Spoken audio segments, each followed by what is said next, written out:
Muy buenos días tengan todos ustedes, amigos de Caminemos Juntos. Este es el programa de CAF, un camino de desenvolvimiento espiritual. Aquí en la mesa de trabajo estamos Félix, Manuel, quien les habla José, y en los controles siempre ayudándonos Roberto Molina. Bueno, estamos con el desarrollo de un curso que se llama El Sacrificio, y ahora vamos a hablar de una de las enseñanzas, casi de una de las últimas enseñanzas. En realidad es la 14ª enseñanza, pero 13º misterio del sacrificio. De los 15, el 13º. Y este misterio tiene el nombre de la separatividad. Separatividad. No es una palabra, creo, que salga en el diccionario de la Real Academia. ¿Sale? Acá me dicen que sí sale. Bueno, creo que cuando yo lo busqué hace años no salía todavía. Pero bueno, este es el tema y cómo podemos conocer profundamente la separatividad y trabajar también con este elemento para superarlo. Ahí va. Bien. Fíjense que estamos hablando de los 15 misterios del sacrificio. Y en realidad, es decir, todos los aspectos que hemos ido tocando hasta ahora, como lo que el presente y el último que vamos a tocar, que es la muerte, están referidos a aspectos de nuestra vida que tenemos. ¿Por qué le llamamos sacrificio? Porque realmente tenemos que trabajar sobre ellos y exige un esfuerzo que muchas veces nosotros lo vemos como sacrificio, aunque en la esencia, cuando uno quiere integrarse realmente al ser humano, es decir, es parte de la vida. Pero bueno, por eso lo consideramos los 5 misterios, los 15 misterios del sacrificio. Y el de hoy, como dijo José, es el de la separatividad, que es un término poco frecuente, poco usado, pero que está tomando carácter y vigencia en la actualidad. Los seres humanos, por nuestras formas de vivir, de responder al instinto de conservación, generamos la separatividad que tanto nos hace sufrir. Digamos que yo no sé si decir que forma parte de nuestra naturaleza, pero sí que nos forma parte de nuestra estructura como seres humanos, es decir, de nuestra conformación educacional, social y genética. La separatividad es un estado del ser que desconoce su verdadera naturaleza. Es un poco consistente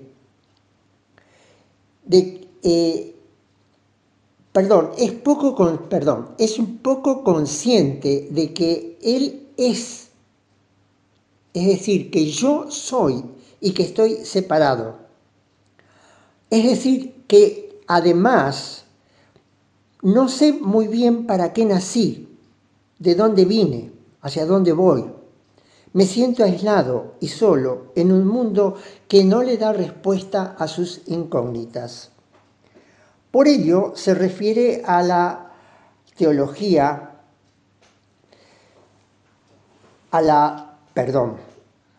estoy un poco divagando.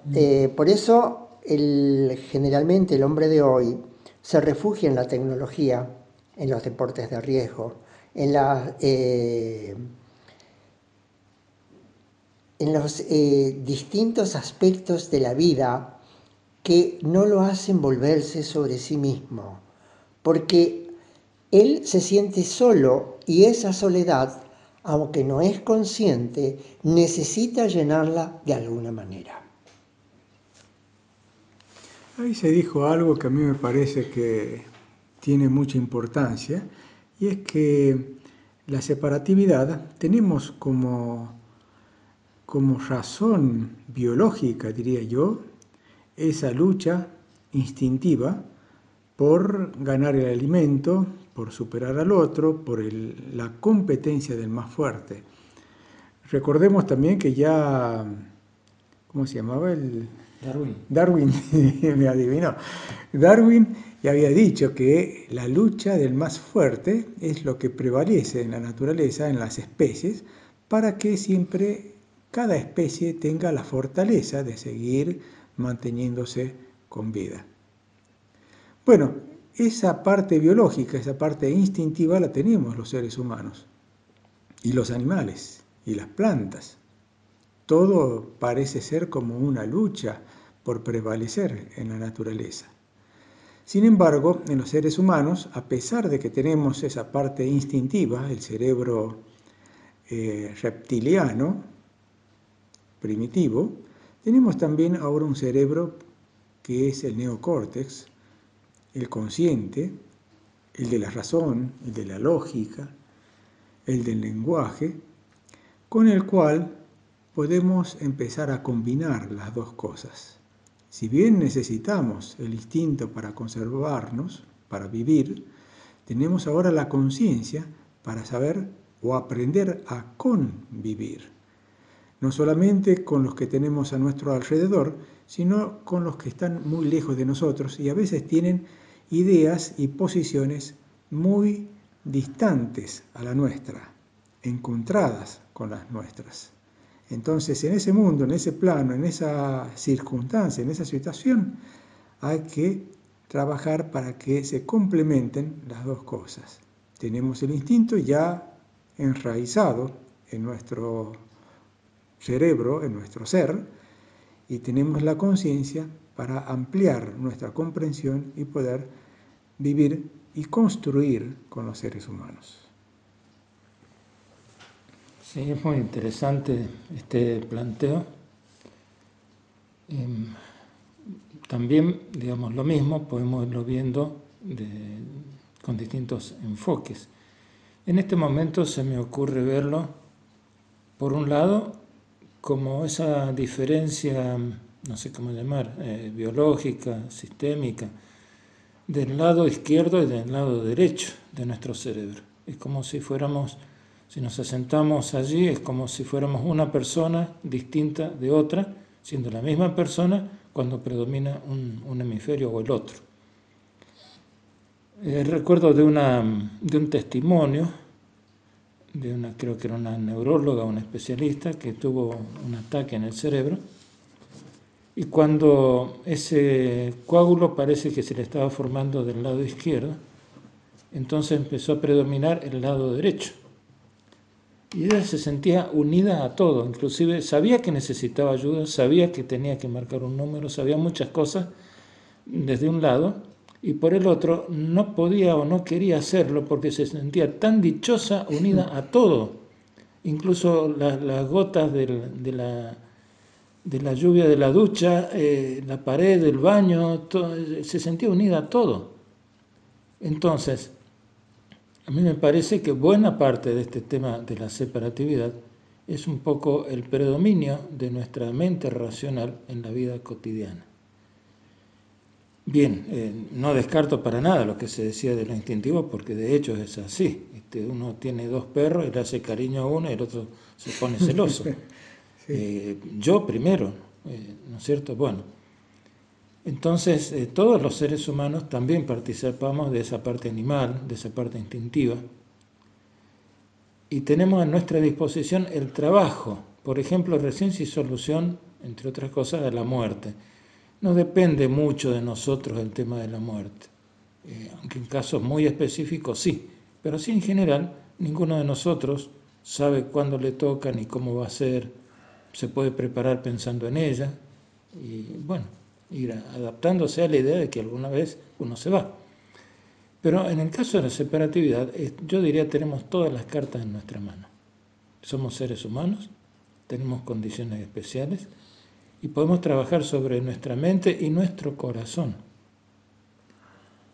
Tenemos un cuerpo y va a seguir, mientras esté vivo tenemos que seguirlo manteniendo. Depende de nosotros el funcionamiento de si vamos a luchar con un compañero por un trozo de alimento o lo vamos a compartir.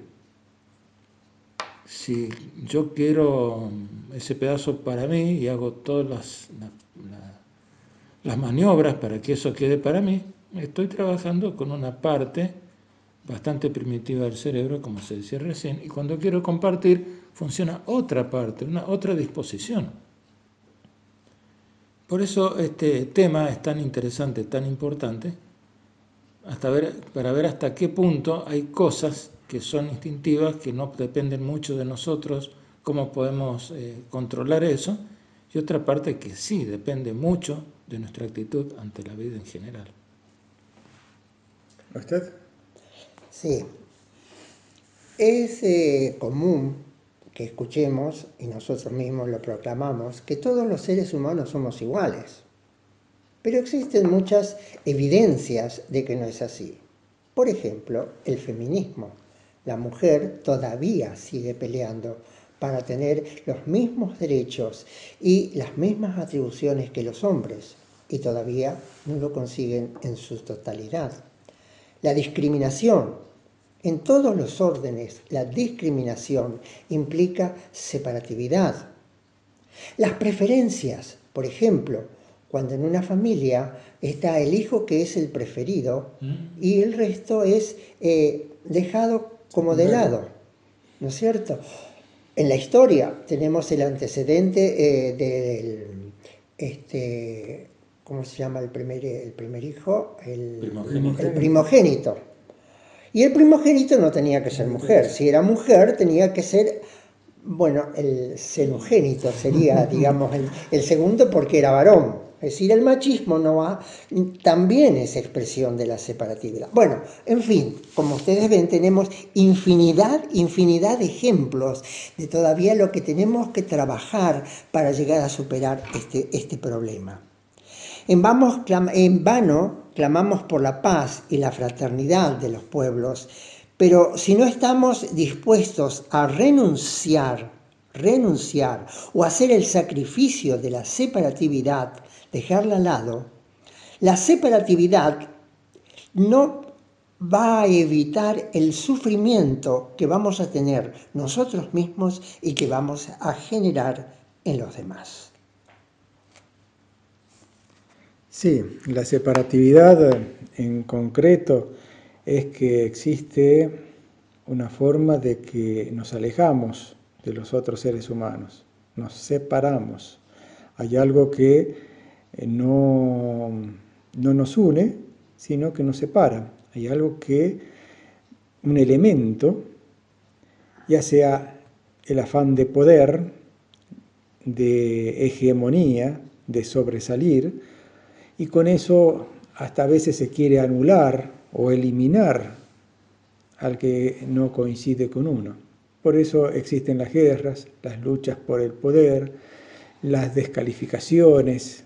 Ahora estamos en año político y a veces se ve, por ejemplo, como una persona va a descalificar a otra para que, bueno, no tenga los votos suficientes.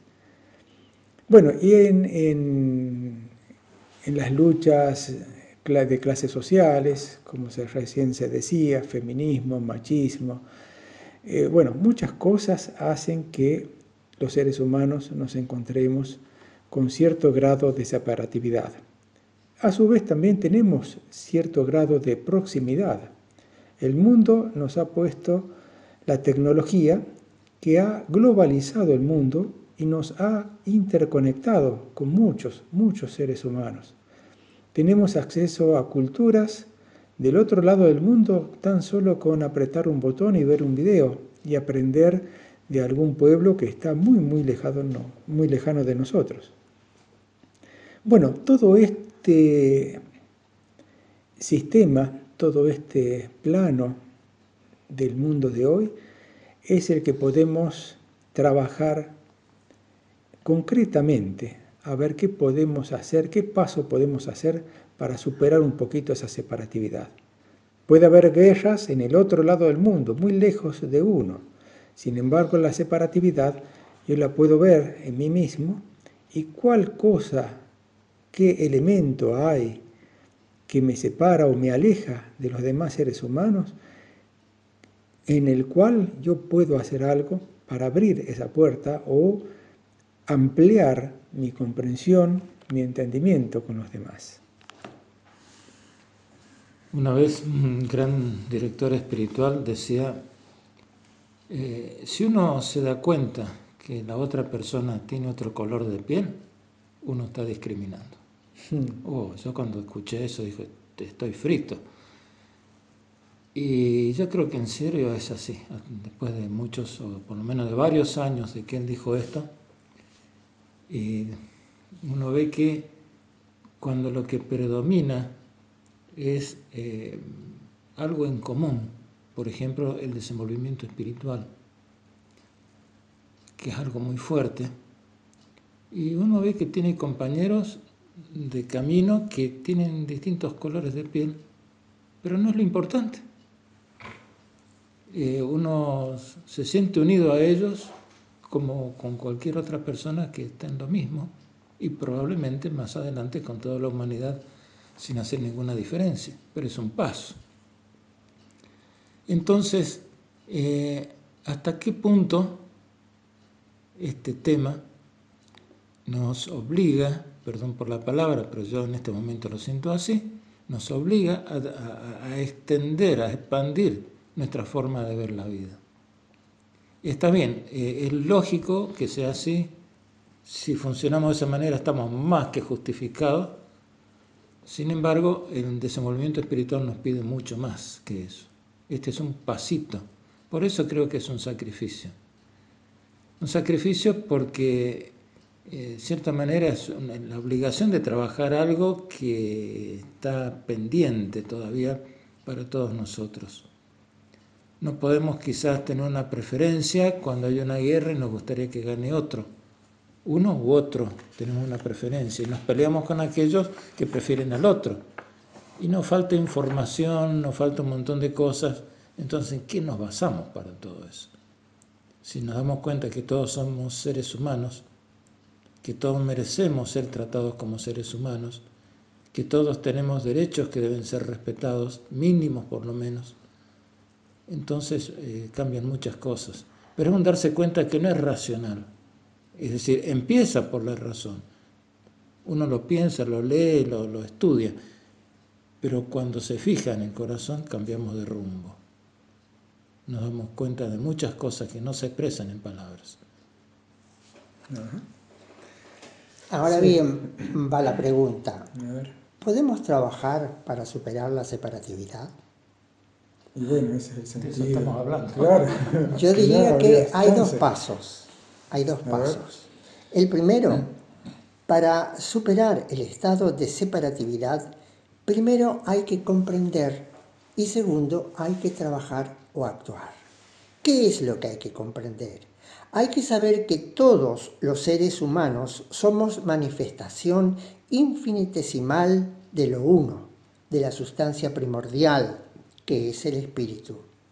En tanto el sentir, la separatividad dura mientras dure el sentirnos como individuo, como un cuerpo, en la materia, en una mente poco consciente, yo, individuo, ego.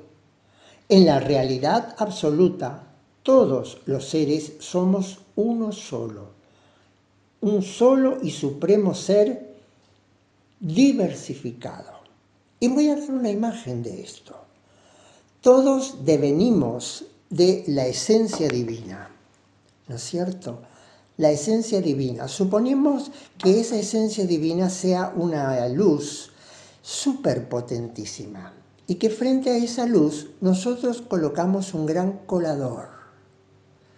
A través de ese colador se filtra la luz y hay infinitos rayos que se transforman en cada uno de nosotros, en cada una de las cosas, en cada uno de los pensamientos, en cada uno de los animales, de las plantas, etcétera, etcétera, etcétera. Pero que en esencia, ¿cuál es la esencia? Es la unidad. Todos venimos de lo mismo. Y el sentido fundamental de nuestra vida es llegar como síntesis de todas las cosas y de nuestro devenir, volver a esa unidad.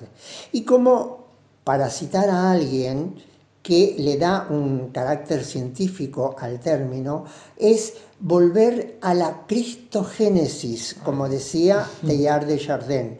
La cristogénesis es hacer el Cristo en nosotros, es decir, volver a la unidad. Nosotros salimos de la unidad como seres indiferenciados, como esa partícula de luz a través del colador, pero volvemos a la unidad con conciencia de sí, teniendo conciencia que somos parte de una totalidad que nos abarca siempre. Bueno, muy lindo, muy lindo. Ahora yo agregaría algo a Teilhard de Chardin, aunque bueno, no llego a su filosofía, no la he estudiado. Pero me parece que, así como la cristogénesis, ahora habría que hablar de una especie de conciencia completa, total, del ser humano en el planeta o en el universo. Cósmica. Cósmica, así es. No es solamente Cristo, ahí está Buda, está Mahoma, están religiones totalmente desconocidas, a lo mejor hasta en los aborígenes más perdidos. El gran espíritu. Claro. Entonces es la conciencia cósmica. Y aún aquellos que no tienen una religión. Y aquellos también entonces, son seres humanos y tienen la esencia. Bueno, quedan planteados todos los interrogantes y algunas respuestas que pudimos plantear también. ¿Escuchamos música? Por eso es un sacrificio. Hay que laburar para esto. Bueno, ya volvemos.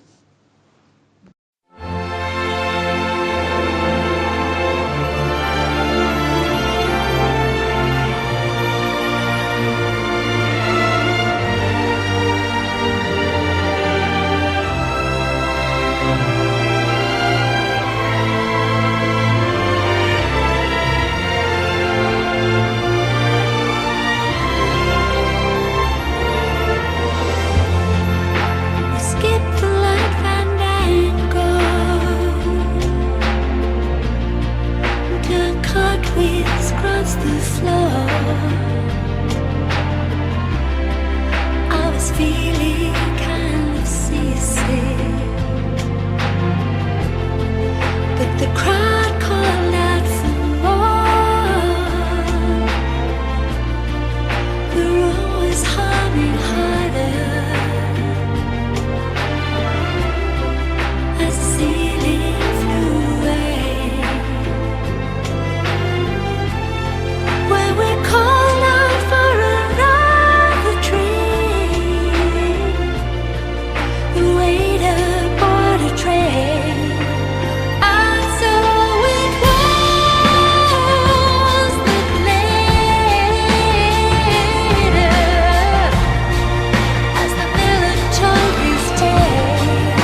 El título de la canción escuchada es Whiter Shade of Pale, que se traduce como Con su blanca palidez. Es una canción de la banda británica de rock Procol Harum y fue número 1 en el Reino Unido y estuvo en esa posición, en esa clasificación, 6 semanas. La versión cantada esta vez es por Sarah Brightman, una cantante, actriz, bailarina, directora de orquesta británica que interpreta música del género denominado crossover clásico, como también ópera y teatro musical. Esta cantante, Sarah Brightman, ha cantado en inglés, en español, francés, catalán, latín, alemán, italiano, japonés, hindi, mandarín, ruso y occitano. Bien, la canción entonces es Whiter Shade of Pale, traducida como Con su blanca palidez. Estás escuchando En la Mejor Onda, nuestro programa Caminemos Juntos, en Flash FM 107.7 de Santa Rosa de Calamuchita, Córdoba, Argentina. Caminemos Juntos es una invitación de CAF, un camino de desenvolvimiento espiritual. Podés sintonizarnos directamente todos los domingos de 9 a 10:30 de la mañana o a través de internet poniendo en la barra de direcciones Flash Caminemos Juntos, haciendo un clic donde dice en vivo. O bien en YouTube, donde están puestos todos los programas, poniendo CAF Caminemos Juntos y haciendo un clic en la solapa de videos. El sitio de CAF en la web es www.caf.org. CAF se escribe todo con minúscula, C-A-F-H. Para sugerencias y comentarios que puedas hacernos sobre el programa, los temas o temas nuevos que quieras sugerir, nuestro correo electrónico es infocaf@gmail.com o bien por WhatsApp a los teléfonos 3546 538109 o 538112. Muchísimas gracias. Estamos en el programa Caminemos Juntos, el espacio de CAF, un camino de desenvolvimiento espiritual. En esta parte del programa, este segundo bloque, lo dedicamos a las entrevistas. Y hoy también tenemos una entrevista sobre un tema muy especial, quizás yo lo he llamado un poco incómodo también para la sociedad, pero que va tomando auge y nos exige a todos una nueva concepción de la sociedad y de la vida. Así que yo voy a presentar primero a Nacho Floridi, Ignacio Floridi, está en Buenos Aires en este momento, tenemos una videollamada. Él es consuelor, acompañante terapéutico, es especialista en agroecología, ha escrito un libro y aparte es miembro de CAF. Así que buenos días, Nacho. Un gusto tenerlo aquí en el programa. ¿Cómo va? Un placer, un gusto y muchas gracias por la invitación. Un placer, un placer. Sí. Mire, Nacho, el tema yo había dicho así un poco incómodo, como diría, o áspero, no sé qué adjetivo ponerle. Vamos a hablar un poquito de la situación de la homosexualidad en la Argentina o en el mundo. Y sé que este tema puede haber causado discriminación, resistencia, luchas, dificultades distintas. Y bueno, para quien lo vive o en la sociedad, que a veces tenemos que compartir, a veces es difícil tocar estos puntos. ¿Cómo es en su caso, Nacho, el tema de la discriminación? ¿Cómo vivió? cómo está, cómo se siente, cómo es. Creo que no es una cosa que ya haya pasado, no porque yo lo sufra, no es una cosa que yo sufra, pero no es que hoy ya la sociedad ya está lista, ya está todo bárbaro, está todo aceptado, todo evolucionamos, no, lejos, lejos, lejos, muy lejos de eso está, pero estamos más cerca que antes, ¿verdad? Sí, claro. Entonces, de alguna manera, yo siempre lo que digo es que lo que hubo en estas últimas décadas es una ruptura, ¿no?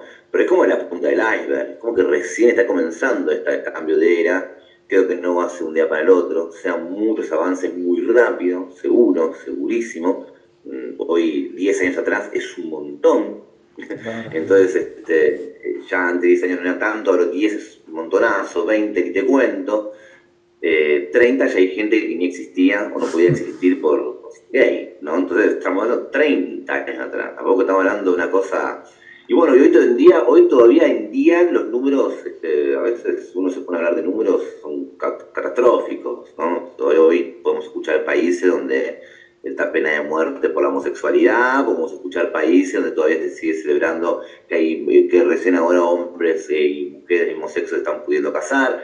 Digamos, estamos en auge, ¿no? Vos lo dijiste, una palabra, sí, está en auge, explotó, y bueno, y ahora cada uno está pudiendo recabar la información como puede, donde puede, con todo lo que viene sus antepasados, su niñez, su crianza, más todo lo que la realidad y actualidad te ofrece, Sí. ¿verdad? Mire que eso me hizo acordar lo que usted contaba, que vimos hace poco una película de un científico, una película sobre un tema real, ¿no? Un científico inglés que a mediados del siglo XX es como que descifró un código alemán Durante la guerra. Durante la Segunda Guerra, y fue casi un paso adelante para que se resolvieran muchas cosas después en la guerra y pudiera terminarse, quizás haya ahorrado muchísimas vidas. Él tenía una inclinación homosexual y el gobierno de ese momento inglés lo separó de la sociedad, de su cargo, de la universidad. Era un talento impresionante. Y recién, muchos años después de su muerte, porque terminó suicidándose él, muchos años después de su muerte, lo reconocieron como un valor científico y como era realmente. Es como que después pasa el tiempo y la historia, la madurez quizás de la sociedad hace que se reconozcan a las personas humanamente más allá de lo que son. Y lo que pasa es que uno, la verdad, que si lo piensa, cae de maduro, ¿no? Es como un fruto que maduró y ya está, es medio obvio, ¿no? Es una condición más, es como morocho, pelo corto, pelo largo, ruso, celeste, es una condición, punto. No hay que hacer un juicio de valor, hacer un juicio de valor sobre eso es como empezar a hablar sobre un juicio de valor sobre cómo hay que tener los cuerpos, cómo la sociedad dice que hay que peinarse, que hay que vestir, es lo mismo, no, es una condición. Y hoy cae de maduro y decís, no lo podés creer. Yo hoy tengo un hijo de 10 años y no puede creer que antes que él naciera, 2 años antes, los papás no se podían casar. Y decís, pero yo, cuando se lo cuento digo, ay, la verdad, pero es una cosa que decís, no puedo creer, qué bárbaro, ¿no? Qué lejos, qué lejos, cuánto que falta, cuánto. Pero bueno, también cuánto se avanzó. Claro, pero hay bueno, una ley, claro. Maduro, vos lo ves y lo ves en la historia de la humanidad, es algo que siempre sucedió, algo que siempre existió, algo como que es una condición humana, una condición animal, no sé, es algo tan obvio, cada vez caen en maduro, ¿no? Que tiene que llegar la razón humana para destruirlo todo, digamos. Tiene que llegar ahí no sé qué, no sé la razón humana, no sé qué, para empezar a estructurar, para empezar a hacer un juicio de valor sobre algo que voy a repetir. Es algo que sucede, que está. Bueno, una cosa que es, no se puede debatir si eso no es, existe o no existe. Está, punto. Después el resto es a juicio de valor, ¿verdad? Es bueno, malo, bien, mal, feo, desagradable, no sé, todos los adjetivos, todas las cosas que uno puede llegar a poner. Pero ya son juicios de valor de cada uno, ¿no? Ya son juicios de valor de cada uno. Sí. Nacho, si nosotros volviéramos un poquito atrás, por ejemplo, cuando usted era chico, infante, ¿hubo también así incomodidad con compañeros de clase, amigos, Yo amigas? recuerdo que había compañeros de clase que sí se le decía, se le hacía burla, hoy lo que hoy se conoce como bullying, por su condición sexual, sí, se lo hacían, ¿verdad? Existió, Ajá, sí, sí, sí. Pero yo creo que también, así como existió la burla a cualquier tipo, ¿verdad? Lo que pasa que acá, en las burlas estas, lo que tiene esta burla, o a nivel de cuando uno es chico, o a medida que va pasando el tiempo, a nivel social, es que condiciona tu ser. No hay una burla de tal magnitud que condicione tu ser. Te pueden decir, "Ah, eres un gordo no sé cuánto", y es un gordo no sé cuánto, punto. ¿No? Pero puede ser inteligente, puede ser papá, puede ser buena persona, puede laburar bien, ser buen estudiante. En cambio, el ser gay es una condición que anula todo aquello que hace que la persona sea lo que quiera ser. No puede ser, bueno, en su momento, imagínate, estamos hablando cuando yo era chico, no podía sí, ser bueno, malo, feo, era algo desagradable, algo inaplicable. prohibido, algo que había que anular, exterminar, no podía existir. Ya todo eso uno lo va mamando, lo va de chiquitito. Yo fui criado en un mundo religioso, por la iglesia católica, Ujú. entonces estaba muy inmerso en ese mundo y mi estructura en base a eso. Entonces imagínate que mi despertar fue caótico, ¿no? Fue caótico porque era la oveja negra realmente. Ajá, ¿Verdad? Y por todo lo que uno venía también a nivel de educación, a nivel familiar, por ignorancia no utilizándolo mal de mala manera, sino de no saber, ¿no? De ignorar el conocimiento, no tener sí, conocimiento, ignorancia en ese sentido. ¿No? Nunca la vida lo tuvieron, bueno, entonces su accionar era desde ahí, no de todos, y de la sociedad misma. Yo claro. recuerdo los programas de televisión, de cómo se burlaban del gay, ¿no? Y siempre lo estereotipaban, afeminado, hablando de una determinada manera, siendo una determinada manera, y no podía ser de otra manera. El gay no podía casarse, no podía ser padre, no podía ser tío, no podía, ¿se entiende? No Sí, podía claro, trabajar entiendo. bien, nada del trabajo. Entonces, te anula el ser. Esa es la única, es terrible, es Debe terrible haber, porque, y es claro. más, hay una, perdón que Sí, sí. te interrumpa, pero hay siempre un dicho como siendo, por ejemplo, uno, cuando yo te decía que lo discriminan por gordo, hasta por el color, no por negro, él va a la casa de esa persona y por ser la misma condición recibe algo de contención. El gay ni siquiera en la casa Ah, no, recibe esa contención. ¿Entiendes? es más Esa es difícil. la diferencia. Que yo tengo esta agresión y no la puede controlar nadie más que yo mismo, con Ah, mi alma misma. claro. Entonces, eso es lo fuerte de esta condición, ¿no? Ahí usted hablamos de la escuela. En ese momento, a lo mejor un chico podría ser aplicado, estudioso, eh, asistente a las clases y Buen todos, compañero. buen compañero y todo. ¿Cómo eran los maestros, maestras, profesores con usted? Bueno, partían también de la misma ignorancia, ¿no? De todo el sistema educativo. No le daban bolilla o no ponían un límite, no actuaban a tiempo, no se lo escuchaba al que era agredido. Entonces rozaba el hecho de que era el culpable de ser así, ¿no? Entonces, de por algo te criticarán, ¿no? De por algo te dirán.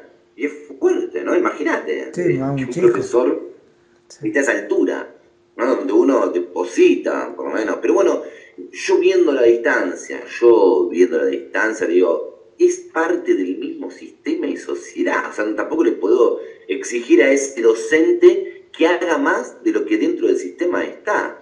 ¿Verdad? Ahora hay muchos cambios, hay muchísimos Claro. cambios y muy reconocidos, avanzados, pero bueno, falta un Enorme. montón, no Sí. por eso, no creamos que no existe la discriminación, que al gay no se lo discrimina. No, eso sí pasa, lamentablemente Sí. sucede.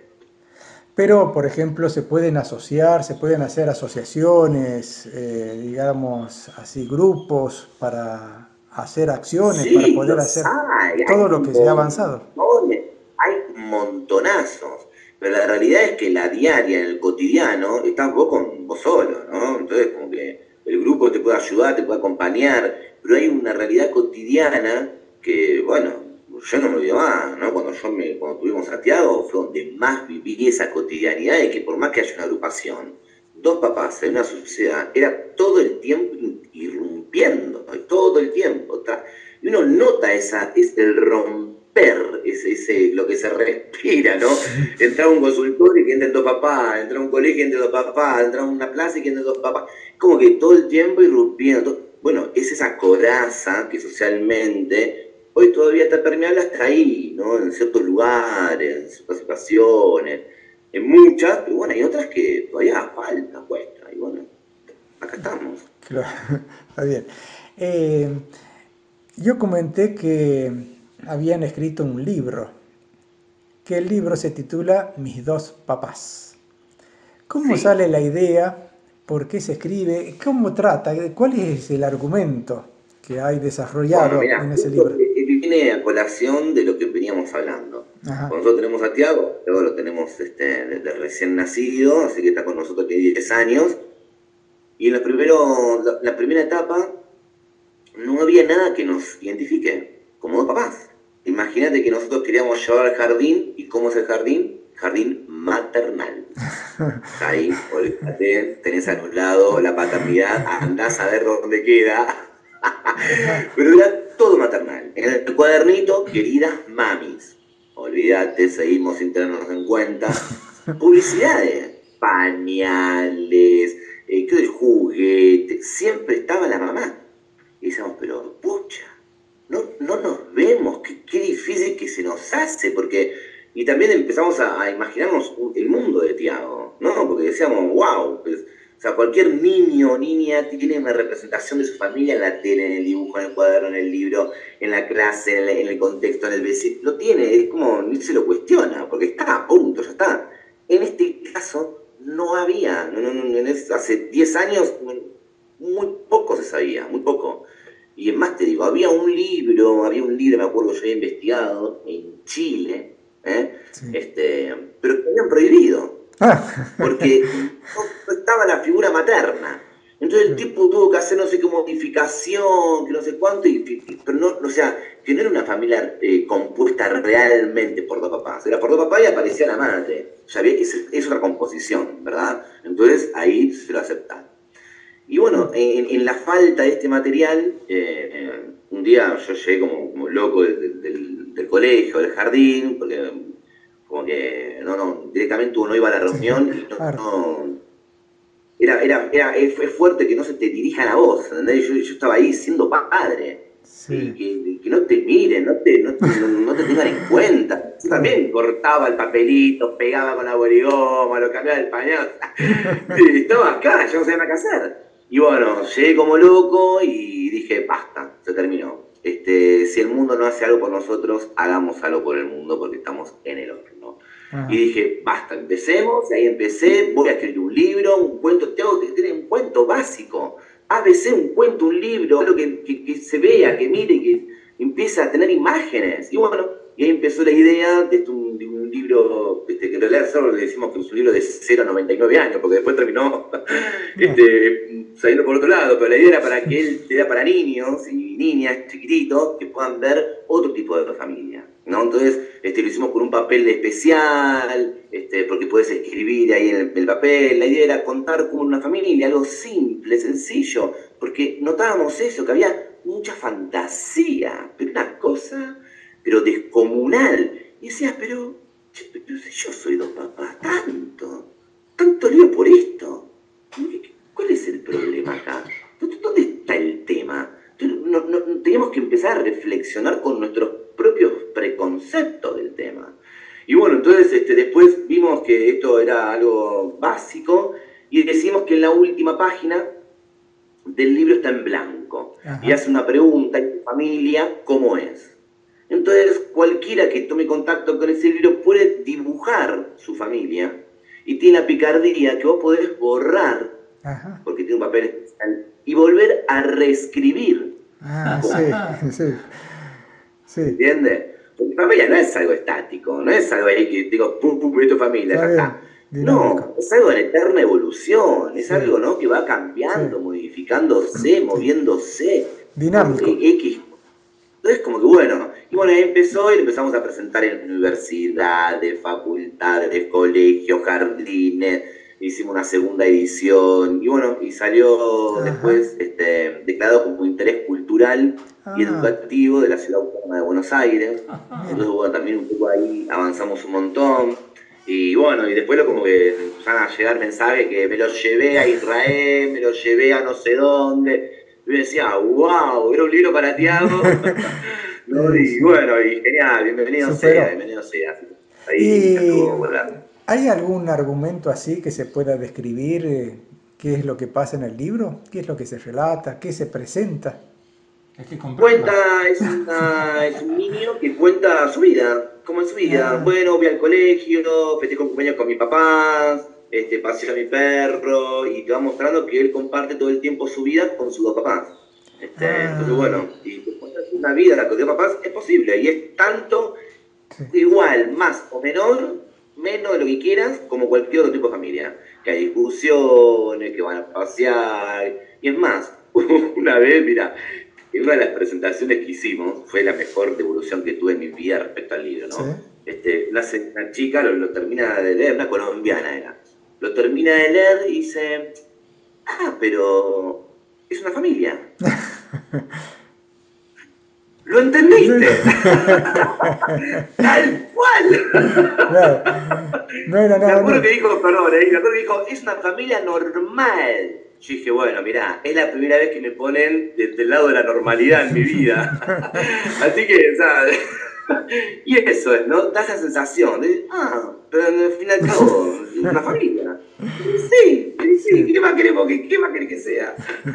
Ah, bien. Y ahí hay otro tema también que está apareciendo. ¿Cómo vive entonces su hijo la situación escolar, la situación con los amigos, con otras familias, vecinos y todas estas cosas? ¿Normal también o también va Sí, lo con sus resuelve, lo dificultades? resuelve. Mirá, lo resuelve. Le han preguntado, tuvo una etapa donde le han preguntado un montón y hasta se cansó de responder. Y vino un día hablando del Tiago y me dijo, ay, la verdad, yo estoy. Digo, Tiago, ¿te preguntan mucho? Sí, papi. No. Digo, ¿y qué respondés? No, ya no, porque me cansé. Claro, lo agotaba y ya está, o no responde, o qué sé yo, no le da bola, o le responde a quien quiere. Entonces, eso también fue una cuestión también de educarlo, ¿no? De trabajar también un poco eso. De contar hasta lo que él quiera, con quien quiera. No es algo que tiene que saberlo todo el mundo, creo que es algo íntimo, es algo suyo. Uno no anda diciendo por todo el mundo, tengo papá y mamá, tengo papá y mamá. No, digo, la idea siempre fue esta, ¿no? Vos andás por la vida, y el que te pregunta, y tenés ganas, no tenés ganas. Como algo, ¿no? Y bueno, y así lo fue tomando también, y lo fue resolviendo, y bueno, sí, pero lo resuelve, lo Sí. resuelve. Hay una cosa que me llamó la atención dentro de su relato, y es que cuando habló de lo escolar, que se dirigían siempre a las mamás, a lo maternal, es como que hay un ámbito que aparece ahora, me parece, porque nosotros hablamos de una sociedad machista, que ahora hay movimientos feministas, también para equilibrar distintas irregularidades también, pero con esto que usted me dice, hay como una sociedad también maternal, en ese ámbito, en ese sentido, y no paternal. Como que la No, no, mamá es la... total. Creo que ahí es hilar fino, ¿verdad? Pero creo que ahí se puede ver también esta cosa maternal de la mujer de no soltar la educación del hijo, ¿no? Hay algo de esto, ¿no? Como Ah, que de apropiación. Se ve, se nota, se respira. Pero también pues es hilar finito porque depende mucho también de esta sociedad machista. Porque realmente poner a un jardín maternal, la verdad, es algo que yo no creo que haya sido la mujer que ya se haya puesto jardín maternal. No, claro, o no le habrá quedado otra, qué sé yo, pero la claro. verdad que haberme topado con eso, yo dije, me cayeron 500.000 millones de fichas. No paraban de caer. Es más te digo, y cosas simples, ¿no? Por ejemplo, ahora ya se ve, pero cuando nosotros empezamos, teníamos a Tiago 10 años atrás, vos ibas a un shopping y el hombre, el padre, no tenía lugar para cambiar al bebé. ¿Sabes lo que hacíamos? Sí, así era. Un shopping grande. No me olvido más. Un shopping grande, era enorme. Entonces, ¿qué hacíamos? Yo se había hecho caca. Entonces, imagínate el olor, siempre los baños en los baños de comida, era un desastre, un desastre. Entonces, digo a Nico, bueno, vos quédate acá, en el baño de mujeres, y decís que estamos cambiando al nene, ¿qué quieres que te haga? No nos queda otra. Con el nene, el bolso, todo. Salgo y había una cola, viste que las mujeres van al baño un montón por las altas. Estaban esperando. No, había una cola que a mí se me caía la cara de vergüenza, todo rojo. Qué situación increíble, ¿no? Qué bárbaro, qué bárbaro, qué bárbaro. Pero bueno, sí. Nos está describiendo situaciones que no podemos imaginar. Está bien. Ahora en otro ámbito, Nacho, en otro ámbito de cosas, ¿cómo nace en su vida la inquietud espiritual?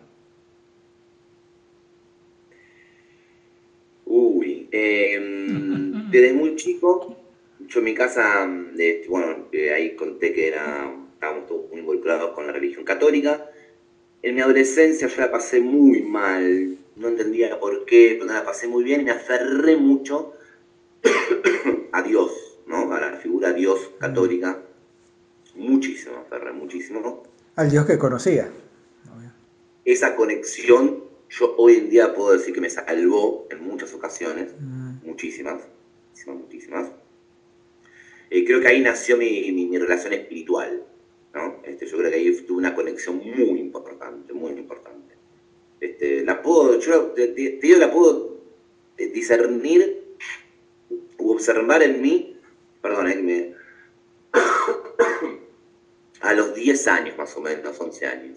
Y me acuerdo que mi madre, yo estaba en sexto, séptimo grado, y ¿viste cuando te preguntan qué querés ser? Sí. Yo dije, quiero ser cura. ¿No? ¡Wow! Digo, mirá la conexión grande. Digo, tenía. Digo, pues obviamente, después de la adolescencia salí carpiendo, ¿no? De esa institución. Digo, pero digo, qué conexión muy fuerte tenía. La verdad tenía muy fuerte conexión con espiritual. Después, bueno, la vida me llevó a distanciarme, me distancié muchísimo, enojado, etcétera, etcétera, y fui retomando desde ahí donde me hice cargo de mi espiritualidad, ¿no? Yo tomé poder sobre mi espíritu, yo decidí a dónde quería yo como desarrollarme, querer ser mejor, poder sentirme más cómodo conmigo mismo, ¿no? Y hablar de estas cosas más íntimas, más personales, que tenían que ver con otra cosa que no era tan terrenal, ya no era terapia, ya no lo resolvía un encuentro con un filósofo. Y entonces, bueno, encontré como diferentes experiencias, fui estudiando, como experimentando diferentes lugares, métodos, pues fui experimentándolos también. Digo que mi alma estaba bastante rota, entonces la serie la fui curando como por muchos lados.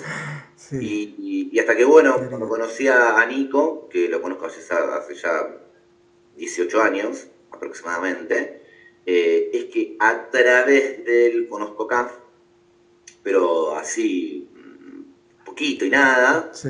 Y bueno, me empezó a poner atención ahí, lo tenía como medio a él, como que él estaba en esa.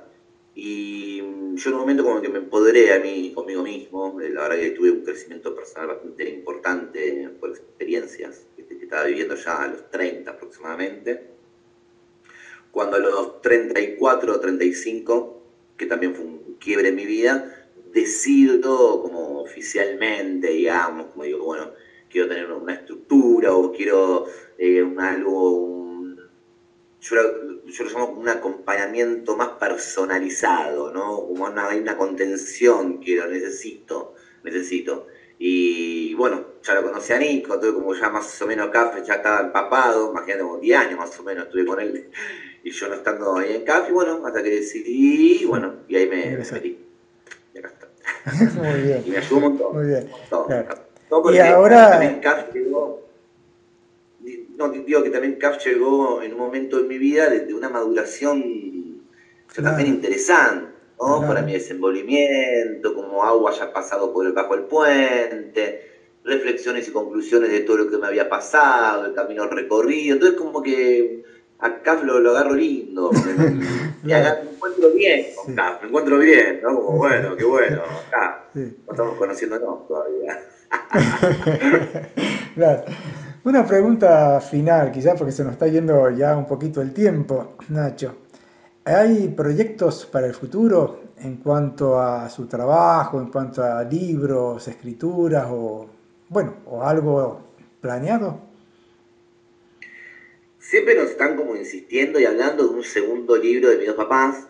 La verdad que es algo que me gustaría como encararlo con Tiago, ¿no? No sé si hace solo, pues para mí ya somos los tres. Entonces me gustaría como encarar ese proyecto los tres, pero no sé si se va a dar, la verdad que no tengo ni idea, pero es algo que tengo ahí. Y después tengo como proyectos así personales, estoy dirigiendo grupos de desarrollo personal, así que a veces estamos haciendo encuentros quincenales y bueno, ahí conversamos y hablamos sobre temas que nos competen acá a todos, ¿no? Así que bueno, ahí ando y de disfrutar, porque ya, como dije en la presentación, no sé si se dieron cuenta, yo ya escribí un libro, planté un árbol, me estudio, ya estoy hecho a gozar. Bueno, ¿qué edad tiene Nacho? Sí, yo tengo 40. Joven todavía. Sí, joven. Tiene para rato. Está bien. Bueno, termino redondeando esta entrevista, presentándolo otra vez. Ignacio Floridi, Nacho Floridi, consuelor, acompañante terapéutico y especialista en agroecología. ¿Dije bien? ¿Así? Y aparte autor de un libro, Mis dos papás. Y con todos muchos proyectos y creciendo espiritualmente. Yo quiero agradecerle, Nacho, especialmente porque nos abre un mundo que uno no conoce, no se pone quizás en la posición de otra persona para conocer realmente todo lo que vive. Así que le agradezco estos momentos que nos ha entregado y bueno, y habernos ampliado un poquito el horizonte. Muchas gracias. Muchas gracias, yo les agradezco porque también es un honor. Me encanta conversar sobre estos temas porque bueno, es la vida misma. Así que agradecido, muy, muy agradecido. Y gracias también a ustedes, me parece que esto es interesante de darse la posibilidad de un otro, ¿no? Y creo que ahí está, me parece que la clave, ¿no? Darse la oportunidad de que hay un otro distinto, que hay otro y que hay un otro, ¿no? Claro, seres humanos. Gracias. Gracias a ustedes. Gracias.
Esta composición lleva el título de Ondinas del Agua.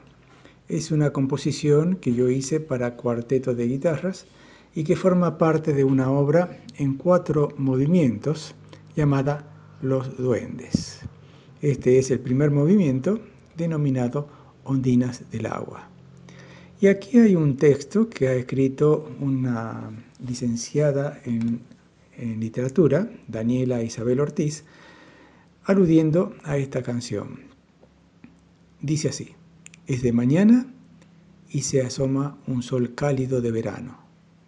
Sus primeros rayos son tímidos y sienten pena de quitar el fresco que la noche ha obsequiado.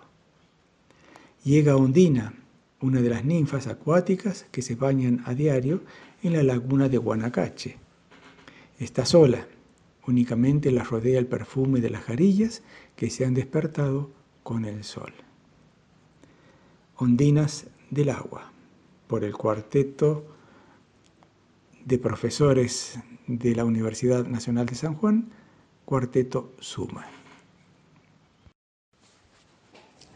Bueno, continuamos con el programa Caminemos Juntos y en este bloque queremos hoy comentarle un par de curiosidades que nos llamó a nosotros la atención.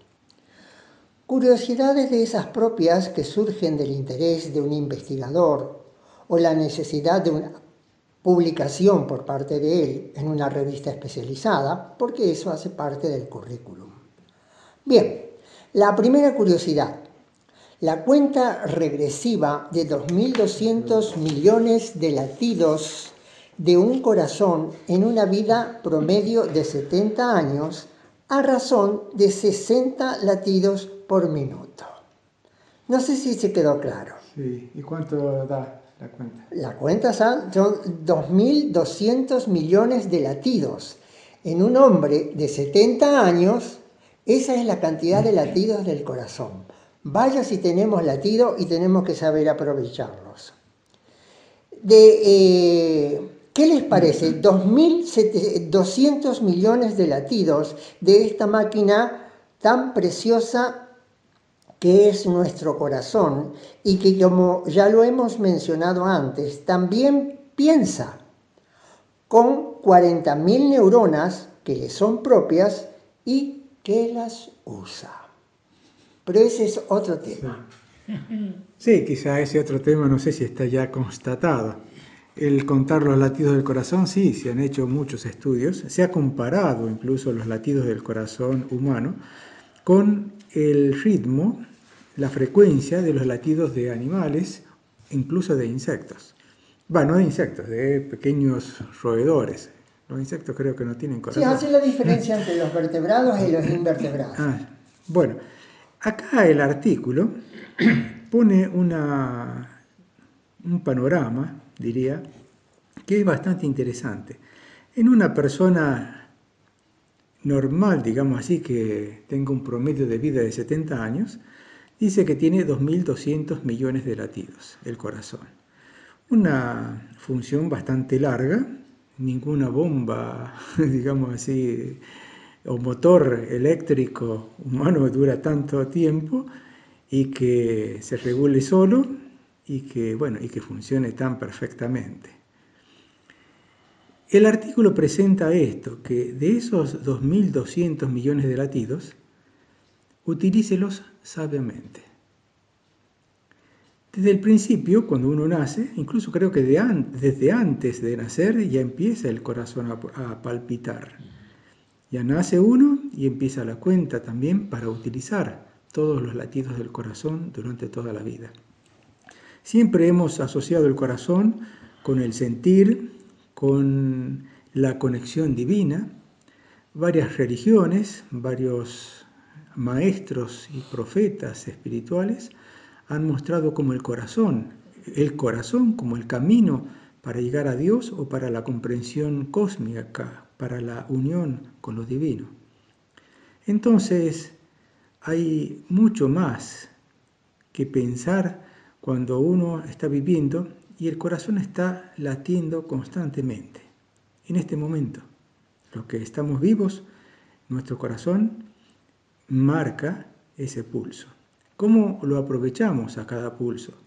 Porque el corazón es, podríamos decir, una máquina mecánica, una máquina que está funcionando. Pero ¿cómo aprovechamos cada latido de ese corazón en nuestra vida? Es un panorama que nos hace reflexionar mucho y que además nos lleva a una conciencia de la responsabilidad. ¿Qué hago con esos latidos? Así como uno dice, ¿qué hago con mi vida? ¿Qué hago con cada latido? Sí, también se asocia, de alguna manera, la frecuencia cardíaca con situaciones cuando estamos en paz, estamos tranquilos, tenemos una frecuencia. Cuando estamos enojados, ansiosos, molestos, asustados, aumenta mucho la frecuencia cardíaca. Si bien yo no me animo a decir que el corazón sea una máquina, el tema es que es un órgano que actúa muy sabiamente y del cual depende simplemente nuestra vida. En realidad, nuestra vida depende de todos los órganos, pero este y el cerebro son los centrales, digamos así. Entonces, también es el centro para algunas personas de la intuición. Cuando nos centramos en el corazón, cuando nos acercamos a la calma, dejamos que eso nos integre con la vida, comenzamos a captar cosas, quizás intimidades, digamos así, de la naturaleza del ser humano, que no aparecen, que no se brindan de otra manera. Hay personas que tienen una intuición fantástica, otros no tenemos tanto, pero todos pasamos por momentos de calma, de paz, de alegría, y que nuestro corazón funciona, diríamos, con suavidad. Otros momentos, como decíamos recién, de estrés, de miedo, de enojo, el corazón acelera sus latidos. También, como creo que bien se decía recién, ese pequeño cerebro disperso, conjunto de neuronas que está en el corazón, todavía no sabemos muy bien qué funciones cumple. De todos modos, es un poco un puente que nos lleva del silencio al conocimiento directo. Entonces, una de las cosas que deberíamos cuidar es que, digamos, usar el corazón con sabiduría. Es decir, si bien él funciona automáticamente, supongamos que tenemos que correr un ómnibus, el cuerpo necesita adrenalina, necesita aumentar la circulación, el corazón aumenta la frecuencia para que el cuerpo pueda realizar lo que tiene que realizar. Entonces, una vida plena, una vida sana, también ayuda a eso. Cuando hacemos desorden en nuestra vida, también ocurre que, por ejemplo, quedamos prendidos de un enojo y volvemos a repetir ese enojo en nuestra cabeza y a revivir lo que pasó. Y todas las células del cuerpo funcionan como si realmente ese hecho estuviera ocurriendo ahora. Entonces, además de la molestia, de la traba que nos causa eso, también afectamos a nuestro organismo, afectamos a nuestro corazón. Es una ida y vuelta. Bueno, voy a dar algunas referencias para que nos demos cuenta un poco qué diferencia hay entre el mundo animal y el mundo humano, y sobre todo de los vertebrados. Y, por ejemplo, la musaraña pigmea tiene 1100 pulsaciones por minuto. No puede ser tanto. No por minuto. A ver. Están dudando acá de lo que estoy diciendo. En toda su vida. 1100 millones de latidos en toda su vida. El elefante. No, el elefante no, estoy hablando de la musaraña pigmea. La musaraña pigmea tiene un ritmo cardíaco de 1300 latidos por minuto. 1300 latidos Sí, por así es, minuto. por el- Hay otro artículo que yo no me acuerdo ahora, y por eso consideraban que animales que viven muy poco tiempo, por la cantidad de latidos que tienen por minuto, es decir, prácticamente es equivalente al tiempo vivido por un ser humano. No me acuerdo los detalles, ¿no? Pero ya lo voy a buscar. Por eso también la tortuga vive tanto. Que dicen que su corazón late muy lentamente. Exactamente. Por ejemplo, el elefante, ese monstruo Sí, así más de grande, lento. tiene 70 latidos por minuto. No, más. Eso sí menos. 30 latidos 30 por latidos por el ser minuto. humano, Fíjese, y el ser 60. humano, no, estamos en 60. 60. En 60. La mitad, En 60 si Sí, estamos tranquilos. sí. Y la mitad de los... Por ejemplo, ahora me va a aumentar a 75. Pero fíjese lo que estamos hablando, es decir, musaraña 1100 por minuto, a la del hombre 60 pulsaciones por minuto. Vaya si hay diferencia. Y vive un año y medio. Y vive un año y medio, O sea claro. que la cantidad de latidos de toda su vida Si sacamos es la la misma cuenta, cantidad que la del elefante, que vive mucho más. Claro, en ese caso claro. sí. Por ejemplo, un gato es 100 veces más grande que una rata y tiene unos latidos un tercio más potente que el de una rata, pero vive 3 veces más. Y eso es un poco lo que sale en las pilas de Berredi, ¿no es cierto? El 9, el gato de 9 vidas, 3 por 3, 9. 9 vidas, por eso decimos, el gato tiene 9 vidas. Bien, y para terminar, ojo, usemos nuestros latidos sabiamente. Sí. Bueno, también una acotación más. ¿Cómo cuidamos el corazón?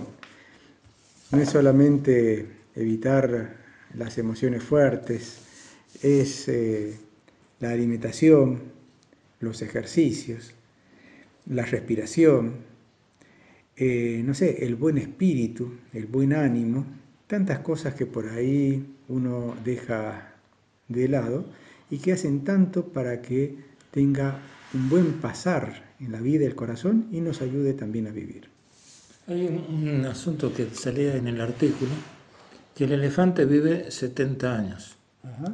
El ser humano promedio también vive 70 años. Pero, digamos, el latido del elefante es mucho más lento. Mucho más lento. Se dice que antes el ser humano vivía 30 años. Así decían hace un tiempo. O sea que la edad promedio era eso. Entonces, y la cantidad de latidos que tenía eran 1.100 millones. O sea, más o menos lo mismo que los Que el animales, elefante. que el resto de los Claro. animales. Después dice La medicina, el agua. la buena vida, la higiene, hizo que viviéramos más tiempo. Y actualmente hay no pocas personas en el mundo que llegan a los 100 años y más. O sea que lo dejo ahí. Tiene mucho para ver. Bueno, hacemos un cortecito para... Pasar a la otra curiosidad. Sí, vamos a hacer un pasado de música para que disfrutemos y volvemos con Caminar Juntos en la otra curiosidad que tenemos reservada para ustedes.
Bomba del corazón, del compositor Eduardo Palmieri, conocido como Eddie Palmieri, un compositor, músico nacido en Estados Unidos, y es un pianista y compositor puertorriqueño-estadounidense, de ascendencia corsa. Fundador de varias bandas y reconocido como uno de los artistas más innovadores en la historia de la música hispana y uno de los pioneros de la salsa. Esta composición, Bomba del Corazón, es puramente instrumental y el guitarrista Ricardo Moyano, argentino, residente actual en Estambul, es quien ha hecho la interpretación, el arreglo y la adaptó para guitarra solista. Este arreglo ha tenido, mejor dicho, una gran aceptación, tanto de parte de guitarristas como del público en general. Bomba del Corazón, del compositor Eddie Palmieri. Bueno, continuamos con el tema que habíamos hablado hoy, de las curiosidades. La segunda curiosidad. ¿No entiendes? No, ¿Me entiende? No. Bueno, repita, pero más lentamente, más lentamente. Las curiosidades. Ah, gracias. El tema es, ¿qué palabra o cuántas palabras pueden ser comunes a todo el mundo? Todos los idiomas. A todos los idiomas. Este es un estudio del doctor Martin Hellmanse. Este investigador, como tantos otros, sobre posibles palabras universales, así las denomina, en especial una de ellas que transmite un significado de no entiendo. Sí, esa es. La palabra es H-E, entre paréntesis. O sea, el sonido de esa palabra, como que alguien no ha entendido, es común en la mayoría o todos los idiomas. En todos los idiomas. Claro, puede ser que varía la escritura, entonces. Varía la escritura, claro, H, H, habrá de otras formas, otras fonéticas, no fonéticas, sino otras formas de representar esa palabra en otros idiomas, pero quiere decir eso, cuando nosotros estamos dudando o no sabemos o no hemos escuchado bien a la otra persona, decimos, Pero no es muy académico que se diga. Como diciendo el que repita, a ver. Ni de muy buen gusto. Claro, y además Es un poco chabacano, diríamos. Claro, muestra no está considerado en las que es correcto en las conversaciones de cierto nivel, ¿no es cierto? O en las conversaciones formales, sino en las conversaciones totalmente informales. Es decir, tiene cabida, ¿no es cierto?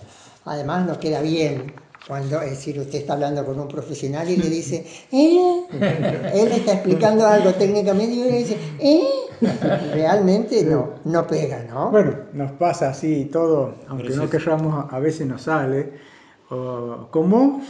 ¿O el qué? Bueno, por ejemplo, se dice perdón.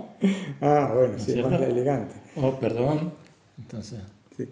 Bueno, esto nos hace reflexionar un poco que esa palabra hay como un estado natural, quizás una inclinación natural cuando uno no sabe a pronunciar así. En todos los idiomas parece que es como una condición innata del ser humano.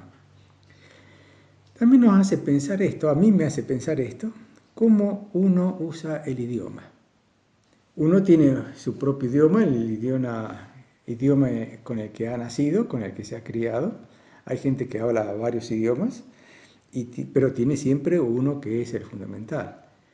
Y a mí me hace pensar que si bien esto es una palabra, podemos extenderlo a todo el idioma.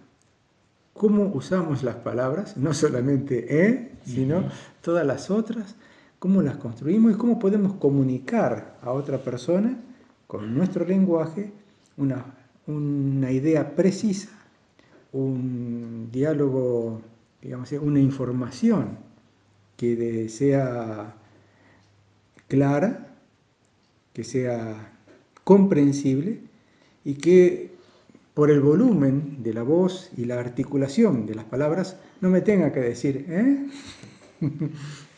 Hay un juego que probablemente todos o muchos conozcan, que dice dígalo con mímica. Es decir, uno tiene que decir una frase pero con mímica, con ademanes, con movimientos del rostro. No puede decir articular la palabra suavecito para que el otro entienda porque uno pierde. Pero sí, ¿qué ademanes puede usar para transmitir algo? Y eso es sumamente interesante porque, según los entendidos, el lenguaje gestual, el lenguaje que uno usa, digamos, aún hablando entre dos personas que hablan el mismo idioma, que se entienden, que lo mismo estamos usando ademanes, estamos señalando, a veces con la vista, a veces la forma de mirar, está diciendo no entiendo, lo sigo atentamente o estoy distraído. Sí, la intensidad de la voz. La postura, la forma en que uno pone los brazos, cómo está parado o sentado, todo eso está transmitiendo un significado. Así que la palabra es indispensable, es bueno si uno se va a comunicar con personas que hablan otro idioma, aprender lo mínimo como para que eso sea posible, y si lo habla bien, por supuesto, mucho mejor, y la curiosidad sigue en pie. ¿Cuántas palabras habrá, cuántos ademanes habrá que funcionan igual en toda la Tierra? Porque por ahí uno podría llegar a llevarse un chasco, ¿no? Es decir, hay un ademán que en nuestro país significa una cosa y uno lo hace en otro país y se liga un golpe porque justo está diciendo lo contrario. Bueno, lo dejo ahí. Bueno, algunas, por supuesto, como todos los estudios de este tipo, sobre todo si son incipientes, tienen sus detractores, ¿no es cierto? Y algunas personas han desacreditado esta teoría diciendo que no es una palabra, sino un sonido. Pero el doctor Marx reafirma que sí lo es porque carece de una cosa igual en el reino animal, a diferencia, por ejemplo, de los rugidos, los gruñidos, etc. Es un punto común compartido por todos los humanos, como por ejemplo, todas las personas en cualquier país, en cualquier lugar, en cualquier continente, lloran por una pérdida. Se ríen cuando se sienten felices. Es decir, hay todo un lenguaje que es común por el solo hecho de ser humanos. Cuando, por ejemplo, hagamos una experiencia, o ya la han hecho, cuando escuchan a un extranjero en un idioma que ustedes no conocen, de alguna manera está relacionado con lo que decía Feli, el idioma puede usted captar algunas palabras o el sentido de lo que le está diciendo. ¿Por qué? Por el lenguaje gestual, el lenguaje de todo el cuerpo. Nosotros hablamos con el gesto, con el tono, con los ademanes, con la postura, ¿no es cierto? Y nos dicen los estudios hechos sobre este aspecto que hasta un 90% de la comunicación es no verbal. Es gestual. Es gestual. Pero, Y si no, sí. dejo ahí la pregunta y con esto termino. Si no, ¿cómo tuvo tanto éxito en su momento el cine mudo? Sí, claro, está bien. Bueno, pero yo iba a decir otra cosa. Acá en la radio nos están escuchando los oyentes y no ven nuestros gestos. Claro, escuchan solamente el sonido. El sonido de la voz, la inflexión de la voz, sí. La forma de decir, se puede dar cuenta a veces por teléfono si alguien cuando habla está sonriendo o está Sí, enojado, sabe, claro. ¿no? Por más que se controle. Y una cosa que decía este estudioso también es que los niños no usan hasta que aprenden a hablar. Así Recién es. cuando aprenden a hablar usan el Sí. Es una forma de justificar su teoría que es una palabra. Bueno, amigos de Caminemos Juntos, hemos llegado acá al final del programa. Espero que se hayan divertido como nosotros. Sí, muchas gracias por habernos acompañado. Los esperamos siempre, todos los domingos, y lo vamos a esperar el próximo domingo aquí en Radio Flash, desde las 9 horas. Muchas gracias.